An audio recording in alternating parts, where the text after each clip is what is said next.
Hello and welcome to Super Boothers. I am Ryan. And I'm Ismail, and today we have the wonderful Kelly Williams joining us on the show. Kelly, welcome to the show. Hi, thanks for having me. Hi, Kelly. I'm so excited. I've been waiting all week to talk to you. I'm excited to get started. So, Kelly, for the people listening who may not know who you are or what you do, would you mind just giving us a brief intro on about yourself, what you're doing, and how you got into the industry? Yeah, I worked in healthcare for 7.5 years, and I was laid off from my nonprofit job back in 2012. And at that point, I had a really good friend who was running a flip book business. And I had never seen a flip book. I didn't know what a flip book was, but I knew that she needed help. So I reached out to her the day I got laid off, and I was like, I need some gig work coming up. I'm about to be unemployed. So I started working events for her. She owned a company called On the Flip Side. And at the time, she was just producing flip book events. So she brought me on. I worked a few events. I had a lot of fun. It was so refreshing to like make people happy and not make people sad like I usually did with my job, because I poked them with needles most of the time. I would have been your worst patient. Yeah. I can't do needles. I'm really good at it though, and sometimes I miss it. Oh my God, stop talking about it. I can't handle it. Okay. So anyway, I worked just in an event capacity, and then I started noticing that she really needed some help here and there. I suggested like, why don't you have a Facebook page? And, I think you could refresh your website. And I started taking on small projects for her on the business back end. Worked for her for about 6 months on projects like, getting a new website launched and rebranding.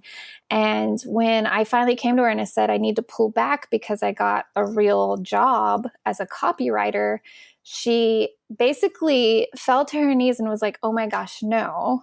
And she was like, let's do this together. Let's be business partners. I swear we won't fail, and we'll make it happen. And so what we did is we founded a co-venture together.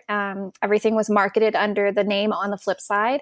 And from then on out, we partnered and just started acquiring more softwares, more technologies. We started experimenting more. And that's how we built this multifaceted photo booth company. And just recently, due to a lot of life events for both of us, the opportunity presented itself. And I actually purchased her partnership out of our co-venture. And I'm taking what has been a well-established but unknown name, and making it a public-facing brand. So Photobuzz Studios is now 100% mine, but I still am in love with On the Flip Side, and we still wholly support each other. So it's cool that we still work together in the same capacity. But I have a little bit more creative freedom now, and I'm really excited to get this new chapter of my photo booth life started. That's awesome. So what kind of things does Photobuzz Studios offer? You can tell by the name, Photobuzz Studios. We are really pivoted towards marketing to corporate and marketing clients. And we do plenty of social work for sure. It still keeps us afloat, but we like to do, open concept photo, mobile studio photography, if you will. And that is, we kind of educate our clients to come to us and treat us the same way that they would treat any other creative that they're collaborating with for an event. So, for example, a florist, you go to the florist and you say, here are our colors. What would you envision for our event? Give us 3 options. That's how we really want our clients to treat us. So we're a creative agency. We're a photo entertainment agency. We're a photo booth company, yes. But really, we're trying to expand beyond the booth, which is our tagline, and really, market towards these clients who want something that they haven't seen before. It's kind of awesome that you're conditioning your client to really treat you almost as an equal and being a creative partner, not necessarily just someone that's taking an order. Yes. And it pains us, and it's helpful at the same time. While it solves one problem, it also creates 3 more hurdles at the same time. But it's worth the work to kind of educate your clients when they get to your front door about, you don't pick from a template, and we're not just going to show you 3 options. It's really, you tell us about your goals and your event, and we'll come up with some options that we suggest for you. And just looking at your website, this stuff is amazing. Like, it's not just regular filters or a green screen background. I mean, you're creating like on the fly album covers. These things are amazing. Thank you so much. Yeah, a lot of my inspiration comes from things that have nothing to do with photo studios or photo booths. I peruse a lot of editorial magazines, and I have dozens of Pinterest boards stacked with advertising and concept art and album artwork as well. So it really isn't, I want to put my guests in front of a certain green screen backdrop, but I want to make my guests feel like they're in an environment, or that they're part of an era, or, they're having an experience. And I think that word gets thrown out around a lot today in the industry is, it's easy to say you want to create an experience and be experiential. And those are $10 words, but really it's about follow through and creating an experience, but also an output that somebody ultimately really values. This creative area seems to be your sweet spot and where you are a superhero, basically. I think I heard Cherie Irwin mention how you had talked to her about your creative process and how important it is to like budget and schedule time to play with things. Would you mind talking about that, how you do that, and how you'd advise other people to kind of flex that creative muscle? Yeah, absolutely. I recently hired a business coach, and we got down to the nitty gritty of why I like what I do, and why I hate what I do. And a lot of, my frustration in running the business was that I was spending all my time running the business and not actually getting to be creative, which was why I really love this part of the industry. Working in the business, not on the business. Yeah, exactly. And so part of what hiring the coach did was it helped me to alleviate and delegate and get rid of some of these menial responsibilities and tasks, and really not feel guilty about spending time creating.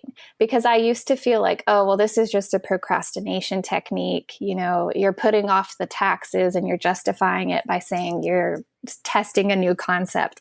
Well, when in reality, there wouldn't be a business in the first place if I didn't dedicate time to be creative, if I didn't find the time to do the research or to go on Skillshare and teach myself something in Photoshop, then I wouldn't have a business to run. So I stopped looking at it, like I said, I used to feel guilty about like, you're putting off so much just so you can kind of like mess around in the studio. But those things, those tasks that I was avoiding wouldn't even exist if I wasn't the creative person that I am, spending time experimenting. So like Cherie said, we talk about it really is worth the time to schedule it out. It's one of those tasks that feels like, that can wait. I have so many other pressing things to do. I have these invoices and I have payroll and I have this, state sales tax and my meeting with my attorney or my accountant. But at the end of the day, that's definitely time you need to be budgeting. So right now what I do is I actually like to have nobody else in the office on Mondays. And Monday is actually a day where I get to be by myself and be creative if I want to, or, mess around, or maybe not even come into work at all. Maybe it's like take a trip to a museum. But I set aside an entire 8-hour day just to not be attentive to other things that create business for me besides being creative. Yeah, I think mindset is absolutely critical in business. And when you were talking about things distracting you from the creative work, it reminded me of something called the Eisenhower Matrix, where he talks about how things are either important or urgent. They fall into those two categories, and people spend all their time doing the urgent things that are not important, and that prevents them from spending time on the important things that may not be urgent at that moment. Why do you think people struggle with that and making time, and why did you struggle with it, and how did you come out of it? Was it just because you had a coach that kind of helped guide you? How would you advise other people break out of that pattern? For sure, the coach helped me, but really it was reaching a breaking point. It was reaching like levels of like mental breakdown that made me realize that it wasn't healthy. And I think especially today in this day and age, if you're running a business and you're a small business owner, which most of us are, there's this increasing expectation for immediate response. And it's something that I've really recently started putting my foot down for. If a client emails me at 11 a.m. and asks for a quote, then I find it reasonable to take until 5 p.m. that day or even the next afternoon to get them a quote, unless they specify this is urgent. I really need this now.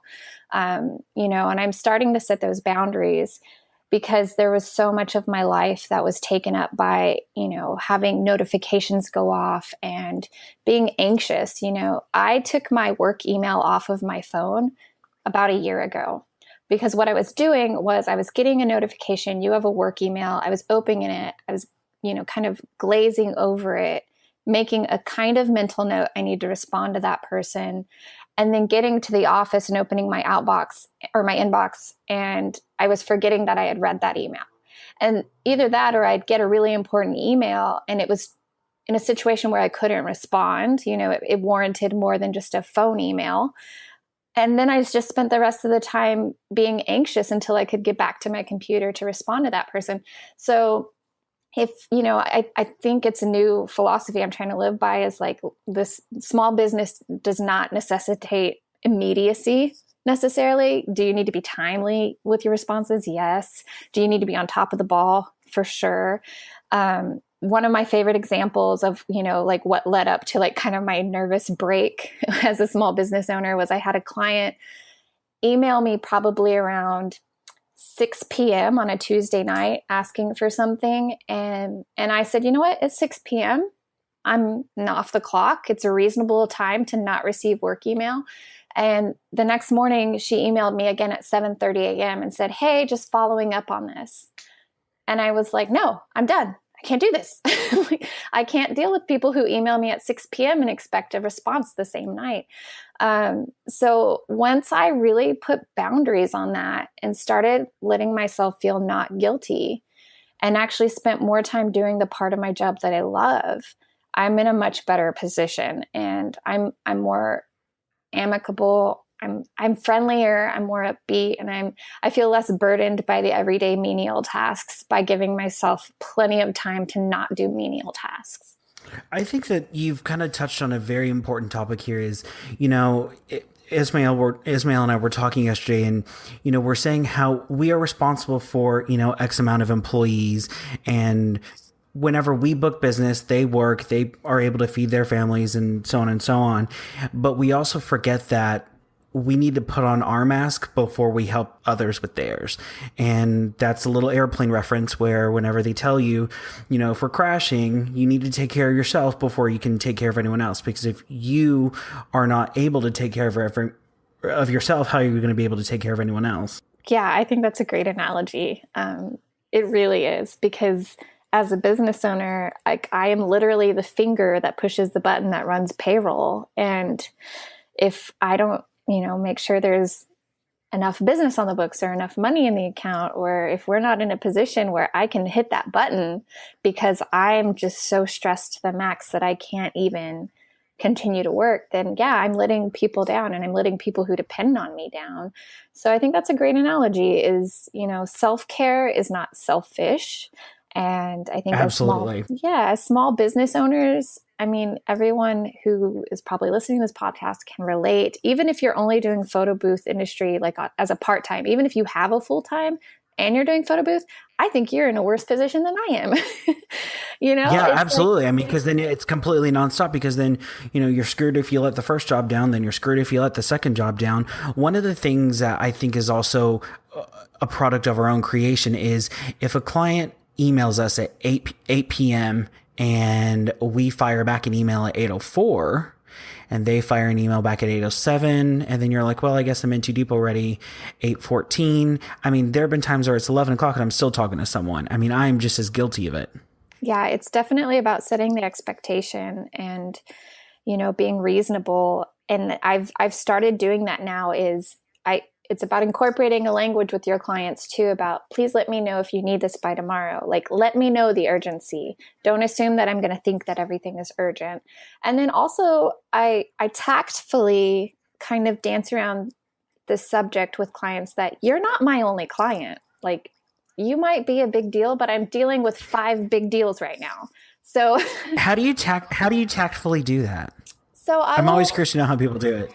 Yeah, I'll just casually drop in hey, well, I can't talk at 2 p.m. because I have a few other client meetings between now and then, but 9 a.m. tomorrow would work great. Or I'll, just you let it slip in there like, I will actually be out of the office on Friday prepping for all of our big events this weekend, but I'll return your call on Monday. And just those kind of like little reminders that while I value your business and I want to treat you like the client that you're a main focus to us, it's also that I am not at your beck and call. And I don't feel that, like a lot of clients, once I started doing this, I don't feel like I've lost business over it. And when they say, well, we really need to talk at 2 p.m. and I will just, tell them like, I'm sorry, unfortunately, that's not a possibility for me at 2 p.m., but I can work something out at 1:30 or at 4:30. Way back when I used to do weddings, there were times where you would have brides that would email you on Friday afternoon and you're walking into a rehearsal and they want answers right now. And, you just kind of have to tactfully tell them, you know what, I am working on a wedding this weekend. And just as your wedding is in a month, you will be princess for that weekend. But for right now, it can wait till Monday. Yeah. And I think just setting the expectation, like you said, you get an 8 p.m. email. It's kind of like playing hard to get a little bit, or you don't necessarily want to reply back at 8:02. Or if you do, say, hey, I received your email and I'm 100% down to talk tomorrow. What time works for you? Let them know that you're there, you're listening, but now isn't the time when we're going to start this conversation. Yeah, I can definitely see why newer operators feel the pressure to respond quickly. I mean, that's all that you hear everywhere is you got to get back to your customers quick. You got to chase the business. You got to chase the client. But the irony is that once you start not doing that, you attract a different clientele, right? You're not attracting the people that need to be chased and hounded all the time. You're attracting a higher caliber of clientele. It's just something that I guess people find in their own path and time. I don't know if there's anything that we can say that'll change people's minds, but it's something that I do see people struggling with. And I personally struggle with the urge to reply to things, especially when it's my own employees and people relying on me. So the points you made earlier really struck a nerve with me because that's something I'm going through now. I was talking to Ryan about that last night at midnight. Literally, no, and, we were, whenever we have an opportunity to talk about, hey, what shows are we going to come up with, who are we going to have on or whatever, and we are having these conversations with each other, and Ismail's like, I have to be up at 6 a.m. I was like, I have to be up at noon. You need to go to bed now. Like, that's just how it needs to work. Yeah. Just being transparent helps a lot. I also think it's interesting how many of these entrepreneur stories start with someone being laid off. And I'm curious to hear what your mindset was like at that point in time. Were you really worried and stressed, or did you have it set in your mind that you were going to chase after the entrepreneur world and create your own path? Because I'm sure it feels you feel very proud after going through all that and being successful and being where you are now. But that whole journey must have been a bumpy ride. So what was your mindset in the beginning, and how do you help other people that may have been laid off or are just starting to get into this business cope with all that? It sounds really corny, but I'm actually really grateful. I'm really grateful that things happened the way that they did, because I look back and I question whether or not I would have had the fortitude to quit a job on my own. It's kind of like forcing the baby bird out of the nest. And I think it was definitely the fire under my butt that I needed to be lit to, change my life course. I had been in that job for 7 years, like I said, and ultimately not very happy. I mean, I was happy with the work that I did. I wasn't happy for the institution I worked for. And a lot of healthcare means continually going back to school. So if you have your associate's degree in nursing, then you need to go back and get your bachelor's degree of nursing and then your master's degree of nursing. And that's where I was faced with this like daunting life task of like, anytime I want a promotion, I'm going to have to go back to 2 more years of school. So when I got laid off, I was very lucky in that they gave me an amazing severance package. And I also immediately found contract work as a proofreader in the Texas Legislative Senate. So I was actually proofreading bills while I was starting this photo booth work. Yeah. And literally like looking for like missed spaces or commas, or like there's a period where there shouldn't be one. Very mundane proofreading. But I had the ability the security of that contract position and the ability to really just dip my toe in first and see if I liked it. And I did. And then I got further in, and then I got further in, and then I got so far in that I didn't want to get out. And I question if I hadn't had that big push with the layoff, if I would have had the bravery, or if I would have had the gumption or the chutzpah or whatever you want to call it, to quit my job and go start this full time. Do your friends ask you for advice, that people that may be doing things part-time and trying to decide if it's time to make the leap, or people that have a job and want to kind of mimic your path? Do they start coming to you for advice? And if so, what do you tell them? Actually, I have someone very close to me who just did this recently. My boyfriend of 5 years works in marketing, and he worked for an awesome ad company, and it's a really fun event industry company. But he was just getting really burned out. And, he saw me he watched my entire journey from, working 40 hours a week at a institution to going into being like, I think I want to start a business, and then to making it happen. And so when he kind of like threw it off the cuff of like, oh, I wish I could just do this on my own. I wish I could just start my own business. I was the first one to be like, hell yeah, like do it. I was the first one to be like, that's a great idea. Quit your job and start a company, and you can do this, and I'll be here for you. Because I had cheerleaders like that when I was starting my company, mainly a business partner who had done it before me. And I feel like as entrepreneurs and as small business people, even if you don't find people within the photo booth industry, you should seek out people who have done this thing before you, because there's so many lessons that you can pass on, or just support. Just getting together and being like, man, this really is hard. Like, this client expects the world of me, and they're not paying me any money yet. So yeah, when people come to me for advice, basically I have like my favorite quote of all time. And I think I share it on like social media every year on the same day, which was the day that we incorporated the company. And the woman's responsible for the quote, her name is Karen Lamb. But the quote is, a year from now, you will wish you had started today. So when people come and say like, I'm thinking about it, I'm like, are you going to think about it for a whole nother year, or are you going to start, And I think that quote resonates so much with me. And if, I ever get the bug, I might go get it tattooed on my body somewhere. But it's really important. Like, a year from now, you will wish you had started today. So just do it. Okay, don't do anything crazy. It's a great quote, though. I love that quote. No, it's stop talking about it and start doing it. I think that's how absolutely this podcast came about. Ismail was like, hey, I think we should do a podcast. And I'm like, done. I mean, website was up and fucking running. Ryan lives that quote on a day-by-day basis. Yeah. I'm sick of people talking about shit. Fucking do it already. Yeah. It's really, I mean, and like, it's easy for me to say now, but I did have that impetus, that injection, that starter of getting laid off. But even now with anything else, like, when I said I wanted to buy my partner out, I didn't dilly-dally. I was like, we're going to make this happen, and it's going to appease you. Yeah, basically, Sign it. Come on, let's go to the bank. Yeah. And it was a swift, I mean, as far as business buyouts go, it only took a couple of months, which is like record time for most people. But, it's just, I think it's, if you have a dream, or even if it's a thought, it doesn't even have to be a dream. You're never going to know if it pans out unless you try it.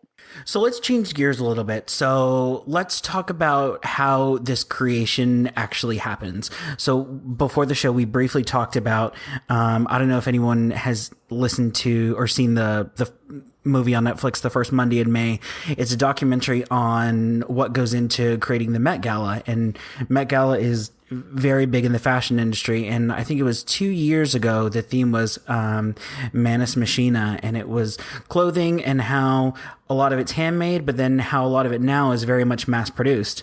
And they had a very awesome activation here. It was a video booth that had fluorescent lights on the side of it, and they essentially created a 15-second mini music video for every person walking into this room. Yeah, let's talk about Met Gala.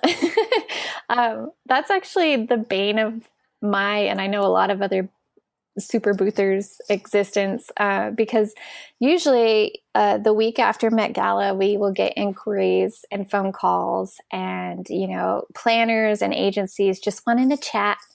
And they'll send us like, hey, so we were just wondering if maybe you could do this. And they'll send us the samples from Met Gala. And then we're forced to burst their bubble of like, one, we can do that because anything is possible. I can make anything happen. However, it's going to be way beyond the budget you're used to paying me. So that's usually how the conversation goes. Not, like I loved what the Met Gala did this year and last year.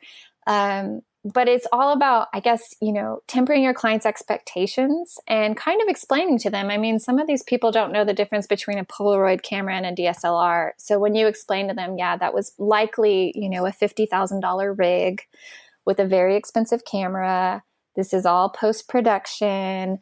I think when you start educating your clients about that and tempering their expectations a little bit, then you can kind of weigh that with, okay, we can't do that exact thing, but here's a mock-up of what I just created in anticipation of these inquiries that I actually used a green screen and a gift booth for.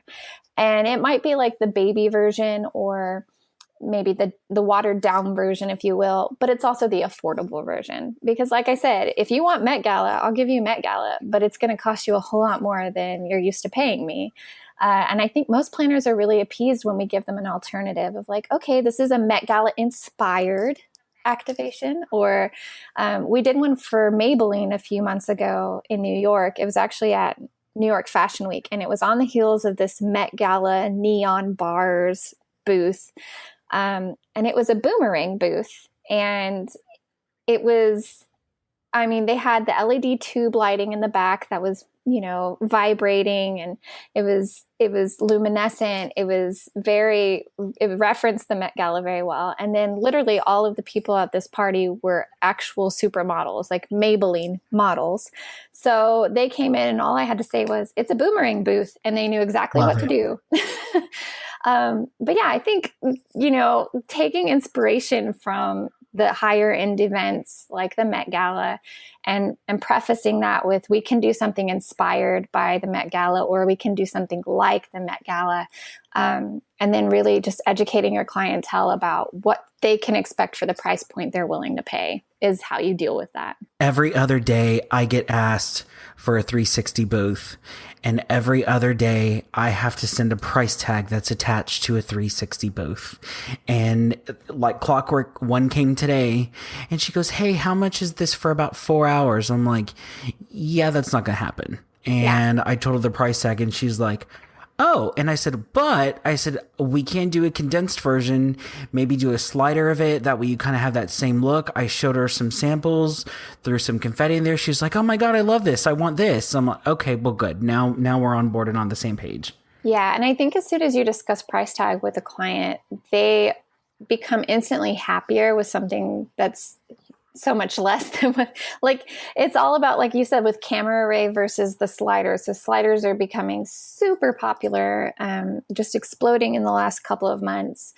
But when I also had a client who asked me for both scenarios, she said, can you give me an estimate for the camera array? And can you also give me an estimate for the slider? And while I priced the slider, higher than our regular photo booths, it was by no means the price of a camera array. And she was shocked. She's like, I just don't understand really what the difference is, because when I look at the output that you sent me as samples, I don't see a huge difference. And I was like, it's almost the same. That's exactly, there are clients though that can tell the difference. I mean, these higher end agencies are going to be like, no, we want their hair frozen in the middle of the air. So it just that is literally the perfect accent of a marketing agency. Like, you did the perfect impression of every little marketing agency girl that I've ever worked with in my entire career. Yeah. Now, It doesn't look like it's so true because that's how they are. And everyone thinks that, oh, I'm going to get a corporate client and it's going to be a lot of money and it's going to be so easy. No, it's really not. It's a lot of work. It is a lot of emails back and forth. And it's a lot of not necessarily nitpicking, but whenever you're working with very big brands, they have very specific requirements. And that's something that a lot of people don't notice. So whenever you have a little printout that's just, you know what, it's an eighth of an inch off, absolutely they're going to want it fixed. Oh, for sure. I've had a corporate client who, like a lot of corporate clients, just asked me for the dimensions. You know, they're going to do all the design in-house, and I was tasked with making it work with our software, and that was fine. But mind you, they sent me the graphics, and then I created a mock-up with their graphics and sent it back to them. And their response was, "Can you make the chalk font look chalkier?" And I was like, perfect. But you sent me the graphic. Would you like that with fries? I had a very difficult activation, one of the most difficult I think I've ever done. They had requirements where any digital content that's delivered to any of the attendees has to go through their app. And there's a third party that manages their app, and it's such a lot of money for the brand, and it's just a random requirement that they have. I'd known about the activation for 2 years, and about 5 months before, everything was signed, sealed, delivered. 30 days out, I get an email from the client telling me that we have to meet these standards, and now it's my problem to get it hooked into our system. We easily had 5 one-hour conference calls talking about this system, and it was just seemingly endless. I wasn't getting the information that I needed, and they really couldn't find a way for our system to integrate with their system. I was like, do we need to integrate manually? Is there a workaround? What? And about 4 days before the event, I still hadn't found a solution. I talked to a developer, and he was going to charge me $15,000 to have it done in time. I sent my client an email, and 2 minutes later, I get a phone call, and he's like, no, we are not spending any more money. I get on the phone with the account rep for the app company and tell her what just transpired, and she's like, hold on, I'll call you back. 15 minutes later, she got approval from some head honcho that we were off the hook. We didn't have to hook into it. I was so frustrated because I was like, did we just waste all this time for nothing? It's so stressful whenever you're dealing with something this large. Yeah, and I think that's something that people, and I know I did, I can speak from experience. I underestimated the amount of work and appeasement that is expected in the corporate world. And, you know, if I had to forewarn anybody trying to get into, quote, corporate work within photo booth industry, it is you know, you better be ready, because those clients that I was talking about earlier that you need to set boundaries with, it's almost never my local DMCs and my local planners. It's those New York, LA agencies who, they don't care if you're on Central Time. They don't care if you're on Pacific Time. You know, you better be there and at their beck and call. And to a certain extent, that kind of comes along with the territory, is you have to be able to deal with those type of clients who are super demanding. And also, I'm okay with super demanding, but super demanding paired with, I don't know what the fuck I'm talking about, is very frustrating. So, you know, when you get a 22-year-old. Absolutely. And well, yeah, the deemed office millennial who's calling you up and asking you very specific questions about things that don't make sense, then if you try to educate that person and they're not receptive. I have her email right here. She just emailed me right now. She was asking me about how like the photo booth was going to work. And I told her that we're going to take a photo and then we're going to print it. And for some reason, she thought that meant that I was going to go to Walgreens in the middle of the event to go pick these things up. I'm like, no, sweetie, we have a printer. Between each photo. Oh my God. Yeah, in between each photo, I'm going to send someone to Walgreens to pick up a photo. No, I have a printer that's going to be, it's wireless. It goes up against the end of the room. What are you talking about? I mean, it's just, I really wonder why the crazy finds me, and I don't know how they get my number. You know, I was having this exact same conversation with a really close colleague and friend today, and it really, because in the corporate world, in the planner world, it runs the gamut from people who know exactly what they want and exactly what they're talking about to people who are surprised that you can print on site. And it's like, wait, what? You can print them right then and there? And you're like, how are you a planner? How are you planning events, and you don't know that photo booths can do this these days. And then I had a client who Velcros your shoes on in the morning. Yeah, exactly. I mean, I had a client who, when I told him I could email him the photos, I mean, mind blown. You can email the photos to me at the event. I was like, yeah. So it just, I mean, that's like kind of go into every new relationship with a client, assuming nothing, and you suss them out. And I gave a talk a couple months ago back at Photo Booth Professionals International, the PBPI. And one of my most important steps is you really, really need to assess your client's level of knowledge and assess your client's goals so that you're not overselling to people that don't necessarily need to be oversold to, and so that you're not wasting your time educating people who know exactly what they're talking about. So just having that initial conversation with clients is really helpful, and having that initial goals conversation is really helpful. The other big important thing is you also have to really identify very early on who is the decision maker, whose credit card am I going to be using to charge this event on, because there are times where you're going to have a conversation, your contact, goes back and forth.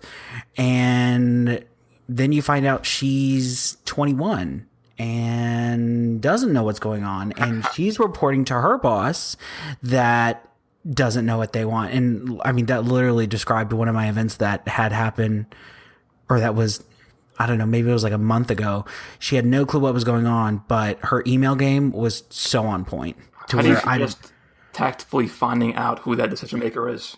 You ask them in an email, who do I need to be working with? Who is the decision maker? I mean, it's not, I don't know, maybe I'm going about it the wrong way, but it is again, hard. it's, I think unless you're face to face with someone is where you're really going to get the answers that you really want. Other than that, by email, I mean, there was one event where I had 4 people emailing me different things, and I found out that of those 4 people, none of them were the decision maker, and they were all talking about independent things that they wanted. The little PR girl, the little event manager girl, the assistant to the person that actually was making the decision, but had like a manager title that apparently meant nothing. It just meant glorified assistant. So unless you have these people in a room and you're staring right in front of them, it's very hard to identify who the decision maker is without actually saying, who do I need to be talking to? Yeah, I agree. And like it harkens back to that. A lot of these corporate clients and agencies, there's so many middlemen between you and the decision maker, not just within the agency you're working with, but between you and the end client. When we worked with History Channel a couple years ago, they hired a PR company that hired an experiential agency that hired us. And so it was like 4 levels of trickle down. And within the agency that we were directly working with, I was dealing with like 3 levels of management. So they sent the minion, which is like the intern, the recent grad, the new go-getter, out to gather information.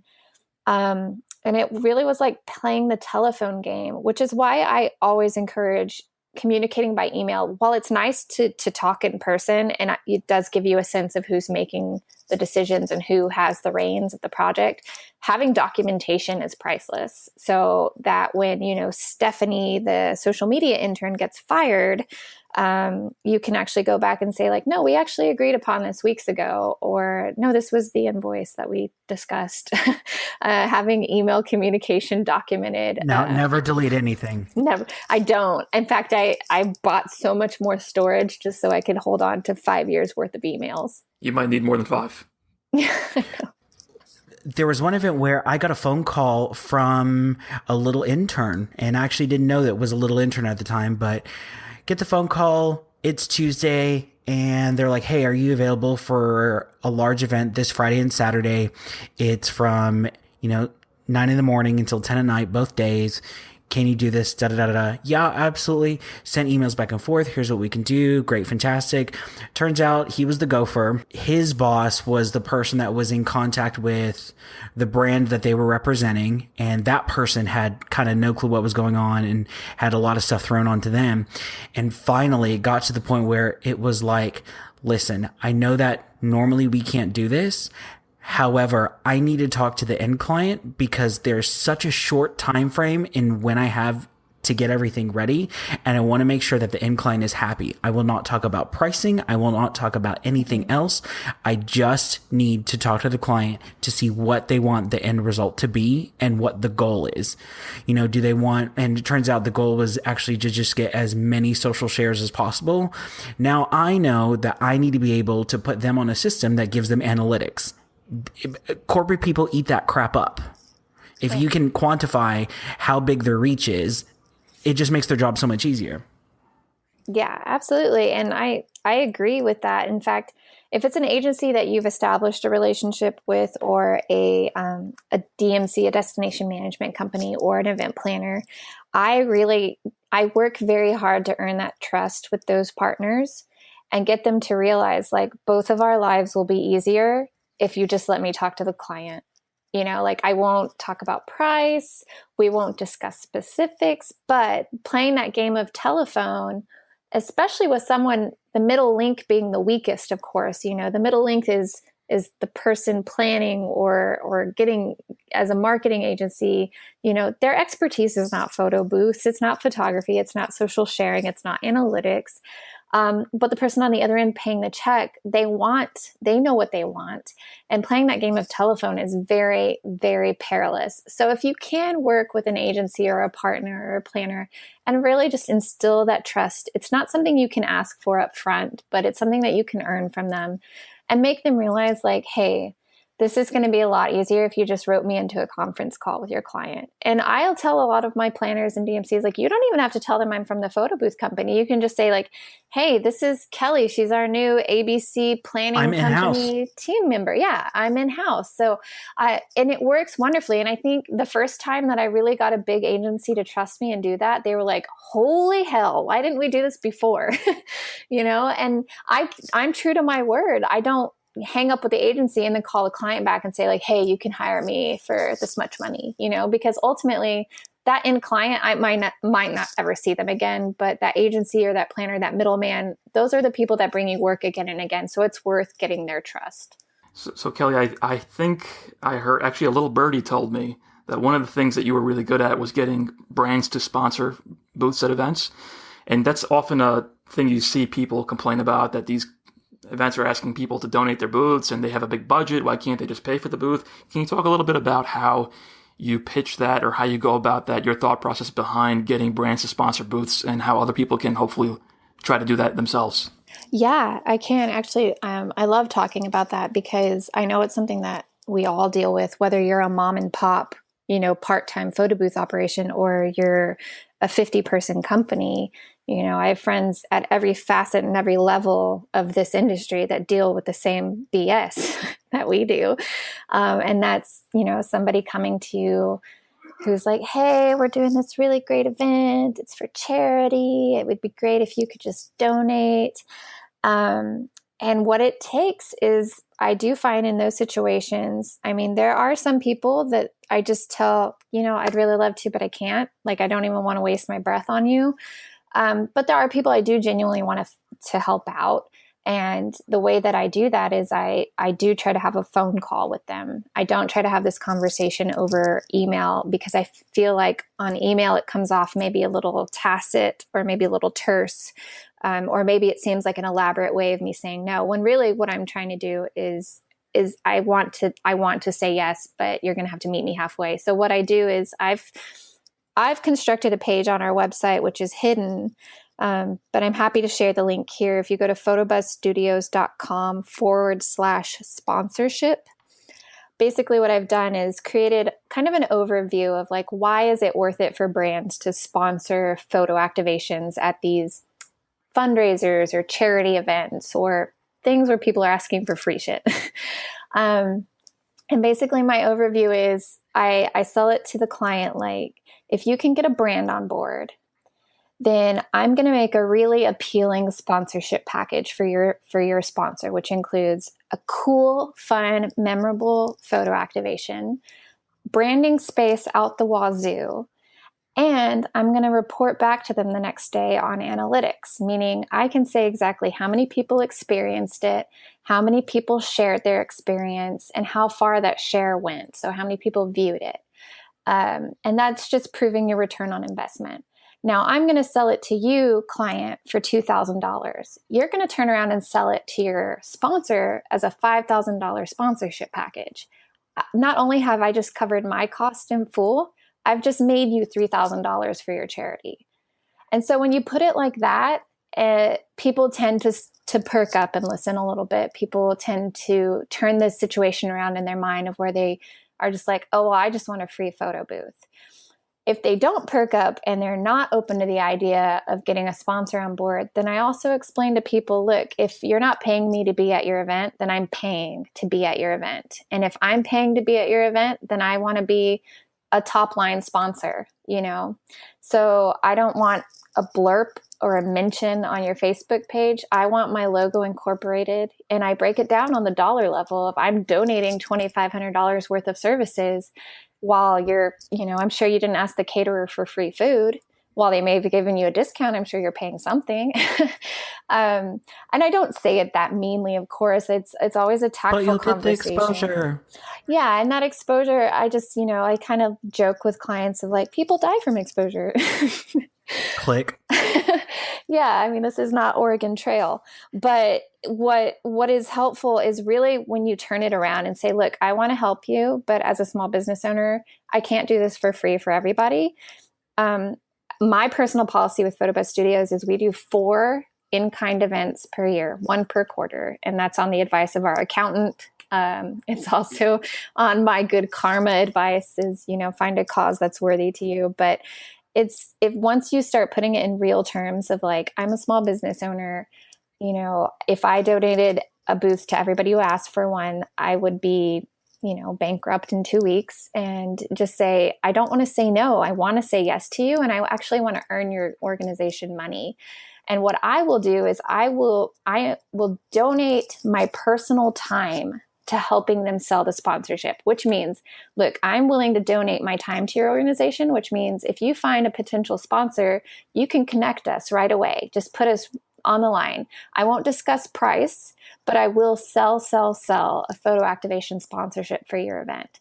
And that's my personal contribution to this cause. But outside of that, I can't go beyond, you know, spending 45 minutes with a client trying to convince them that a sponsorship is worth it. And this is something that I have trouble with. I really have a hard time saying no to people. You know, I really, really do. And it's something, for my sanity's sake and with a business coach's help, I've really put a hard line stop to this year. My mother gets 1 a year. She'll only ask me for 1, and she's really pretty good about sticking to that. I was going to say, it's nice as a photo booth owner, you know, to help a cause that's worthy to you. And usually every year we do Make-A-Wish Foundation, the Juvenile Diabetes Research Foundation, and then a few pet-friendly foundations. Austin Pets Alive is a really great organization. I'm also doing one coming up in May that's also the beneficiary is Emancipet. But if you can list those things out to people asking you for free stuff, like, hey, well, we do free events, but these are the 4 that have qualified this year. And if you want to throw your name in the hat for next year, then we're happy to consider it. I think another thing that happens with nonprofits a lot is they come to you like the week before their event. And you're like, a little heads up would be nice. Completely. You know? It's like, this is not an afterthought. This is a big part of your event. And I feel like we're probably one of the last ones to get contacted or asked. So I love that we started this conversation from the beginning of your journey where you were laid off, and we kind of saw the peaks and valleys, and now you do all these high-end events, and you're a super boother basically. And I know that you're active in a lot of the events in the community. You mentioned PBPI. I'm sure you see other people who aspire to be a super boother. What do you see now that you've been through that whole journey? What do you see that sets you apart that you'd like to tell people that they can hopefully pick up on and try to mimic and do themselves to hopefully get to that place as well as a super boother? Yeah, I think it's pretty cheesy advice, and maybe some people who are looking for like the magic sauce might be mad at me for this advice, but really, you just have to fake it till you make it. And I don't mean get out of your league, and I don't mean agree to things that are impossible, but it's more about confidence and For me, it's been about saying yes first and within reason. You know, if somebody asked me to come produce a full length movie, I would say no. But, you know, it's really about saying yes first. You know, the first time I booked a light painting studio, we had barely bought the software and I hadn't even opened it yet. And I said yes. And what it did was it motivated me. It was like, well, you got to get in there and learn how to do this. And I think it's also a personality trait of mine is like, I don't want to deliver a subpar product. So if it means that I have to stay up for 36 hours straight, I will do that. But I think putting yourself in a position where you don't have a choice to turn back has been probably the best thing I've ever done in getting my business to move forward. And, you know, fake it till you make it is kind of an all encompassing thing, but that means, you know, calling yourself the CEO instead of, oh, I'm just the owner. I just do this part-time. Like, no, say like, hey, I'm the CEO and founder of XYZ company. Nice to meet you. You know, it's that air of confidence that you instill in your clients that gets you more jobs and it gets you to move forward. You know, I'm not going to lie, there have been times that I didn't answer emails because I was shopping or doing something else like happy hours or drinking. And I'll respond to a client, be like, oh my gosh, I just got off the plane from LAX. Sorry, I didn't get back to you sooner. So it's just about, you know, it's about believing in yourself and projecting that, and a lot of that cheesy, you know, become the person you want to be, become the business you want to be, and kind of having a goal or a vision of yourself or your business and working towards that. And I think if you can, any chance or opportunity you have to get self-doubt out of the way, you're going to be better off for it. I totally agree with that. And I know personally from some events that we've done where we stepped out of our comfort zone and took on something that we haven't done before. One in particular, I remember we just faked it till we made it. We did it. We figured out how to do it. And it led to our biggest corporate client that we still work with to this day. So that's where the magic happens, is when you step out of your comfort zone. Well, this has all been very Pinteresting. Is that the joke that we were waiting for? That wasn't the joke, but I thought it was going to go over better, but apparently it didn't. Kelly, we're going to finish this up with a couple little quick questions. Okay. Kelly, what's the craziest thing you've ever had happen at an event? Oh God, there's a few contenders. I think one of the craziest things that's ever happened is I hired a new staff member.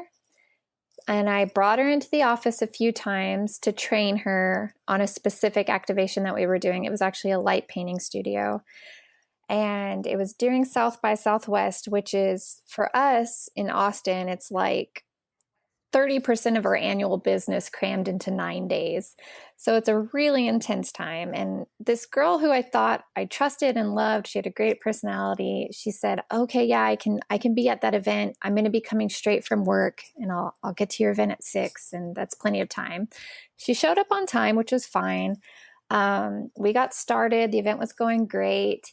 And then probably after about an hour, I was outside kind of schmoozing the client because I was not there in a work capacity. I was there in a kind of like keep an eye on things capacity / have a good time.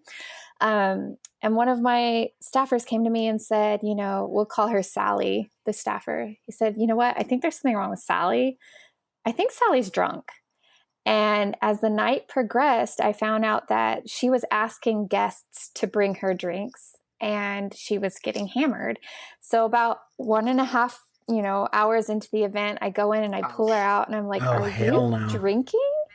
And she was like, oh, well, I thought it was okay because I saw you drinking. And I was like, well, I'm not working. And then she went back in. I was like scrambling to try to find a replacement for someone to come down and, so I could send her home. But at that time, I still needed her warm body there. Well, then about 20 minutes goes by and then the staffer, her coworker comes out and gets me again. He said, Sally fell and hit her head. So I go in and Sally is now 3 sheets to the wind, has fallen in the dark light painting tent and is now semi-conscious. So I drag her to the back of the tent and try to hide her. This entire time I'm trying to hide her from my client. I called her sister. Her sister was supposed to come pick her up. I leave for a few seconds. I come back and Sally is missing. Sally has now ventured off into the party. And about 20 minutes later, someone comes and gets me again and says, Sally's fallen on the dance floor. So I had to go pick her up, and then I had to babysit her behind the light painting tent for about 30 minutes until someone could come get her. And the next day, I called her to make sure she was alive. And then I told her, you know, I hope you are completely understanding of the fact that you will not be compensated at all. And I also told her, I want the shoes back, because the client, which was a shoe brand, gave us shoes for all of our brand ambassadors. And I made her return the shoes. As you should have. I would be livid at that point. Yeah. What's one thing you wish you knew earlier? I think I wish I knew how to recognize my weaknesses earlier. There was a lot of juggling. I spent a few years juggling things that I wasn't very good at, and wasting time trying to teach myself things that I hated to do. And for example, like bookkeeping, you know, I did my own bookkeeping for the first year and a half. And the whole time I thought like, I can't afford to pay a bookkeeper. But as soon as I did, it was liberating. And I think learning when to take those steps forward, you know, when to hire more people, when to delegate more tasks, when to get more off of your plate. The sooner you recognize that it might be scary to think, oh my gosh, I'm going to add a whole nother person to the payroll to do this thing that I could struggle with and do, you're going to realize like, okay, well, what would have taken you 6 hours took that woman 25 minutes. She charged you $100, but now it's off of your plate for the rest of the next 30 days. And so if I could go back and do that earlier and really start sourcing the people that know better than me, instead of struggling for so long and trying to teach myself things like that weren't worth my time and didn't make me happy, then that's one thing I would definitely go back and do. Thank you so much, Kelly. This has been such a wonderful conversation. Yeah, Kelly, thank you so much for joining us. It was a pleasure. Thanks for having me. I had a joy. It was a lot of fun talking about this stuff with other people who kind of can commiserate and know your plight. And it's one thing that I don't take for granted in this industry is that we have a really kind of cool community, and there's always someone who knows what you're going through. Even though I can't talk to my friends about this stuff really, I mean, I can kind of talk to them, but it's nice to be able to talk and vent and commiserate and collaborate and come up with new ideas with like people in our community. So I hope that everybody else enjoys and listens to, you know, the Super Boothers podcast and takes that away. Thank you so much to Kelly Williams for joining us today. You can visit our website at photobuzzstudios.com and also check out her Instagram feed at photobuzzstudios. If you want to find out about any of the products or YouTube videos we talked about on this episode, please check out our show notes. Tell us what you think and follow us on Instagram and Twitter at SuperBoothers. We are getting so many questions, and thank you so much, and please keep them coming. Submit your questions online at superboothers.com. Don't forget to subscribe, and thanks so much for listening. We'll see you next week.